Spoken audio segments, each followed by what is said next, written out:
long known that vaccines are effective for controlling the spread of childhood diseases like the measles, mumps, and chickenpox. But more and more, we're learning about the importance of immunizations in our senior community. Here to tell us about two very important vaccines, please welcome HEB pharmacist Gina Eubank. Hello. Good morning. All right. So we know certainly flu. The people know Yes. about that one. But the other one is shingles. What are shingles, and why is it much more important for our senior community? Okay. Shingles vaccine, or the actual disease shingles, it is the chickenpox virus that lies dormant inside the cells. Okay, so 99.5% of people that are over 40 are at risk that are walking around. So it's crazy because it just lies dormant, and then as you're under stress or you have disease states Or weakened immunity. Exactly, weakened immunity, then it reactivates that virus and it breaks out. And here's an example of what it looks like when it comes out, this rash, and it's a horrific rash. Yeah, and it doesn't really look bad. It can be very painful. It's extremely painful, and before you get the rash, you'll have flu-like symptoms, you'll be tired, and it generally follows the nerve path down your body, so it's usually one side. And the problem is that the rash lasts like about 30 days, but a lot of people have residual pain that can last for a year or longer. I mean, it's awful. And you can also get shingles in your eye, on your brain, and, you know, if you go look at pictures, I mean, it's horrific when you see these people. I mean, it's disfiguring. It can cause scarring. And the point you want to make is this is avoidable. Yes, it's preventable, you know, and 1 in 3 people will get shingles. Okay, so who gets the vaccine? Who should get the vaccine? People over 50 should get the vaccine. That's who it's indicated for.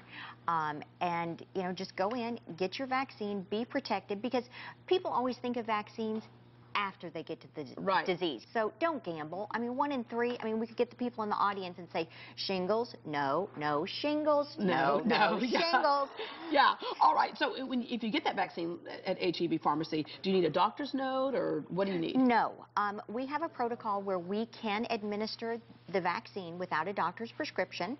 And as far as paying for it, some of the Medicare Part D, as in drug programs, they will pick up some of the cost.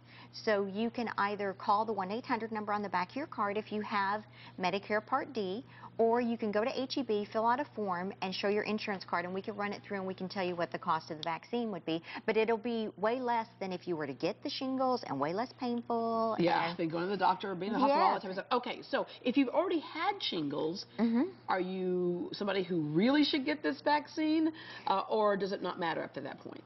Well, it goes along with the same theory of it's the virus of the chickenpox. Okay, so it's still there. It's lying dormant. It's just waiting to be reactivated. Okay. The other thing where we lose a lot of people die because they don't realize that there's actually a vaccine for pneumonia. Yes, I mean, pneumonia and flu, it's the leading cause of a preventable disease where there's a vaccine. It's crazy. It's the 9th leading cause.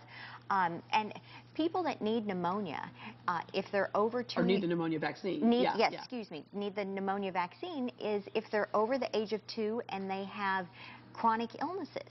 And, you know, people don't identify what is chronic illness. I mean, chronic heart disease, chronic lung disease. And anything, again, that can compromise your immune system. Yes. Okay, and again, you can get that pneumonia vaccine at HEB Pharmacy. Yes, definitely at HEB. And the crazy thing to me is if you have diabetes, you're 3 times more likely to need the vaccine because you're at a higher risk. 6 times more likely to get pneumonia if you have heart disease, and 6 times more likely if you have chronic lung disease. Okay.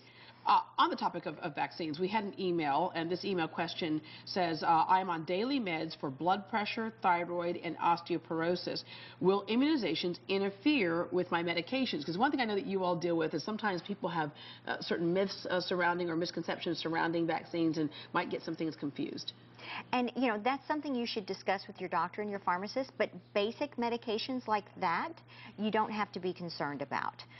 You know, if you're undergoing chemotherapy malaria or treatment for HIV or some things like that, there are some vaccines that are live, and so you need to discuss it with your doctor and your pharmacist. But definitely that case, that's a no-brainer. Yeah. Go get your vaccine. And then overall, the thing that makes it easy at HEB Pharmacy is you can go do your grocery shopping and then swing on by, roll up your sleeve, and then go back to your grocery shopping and check out. Definitely. Makes it convenient.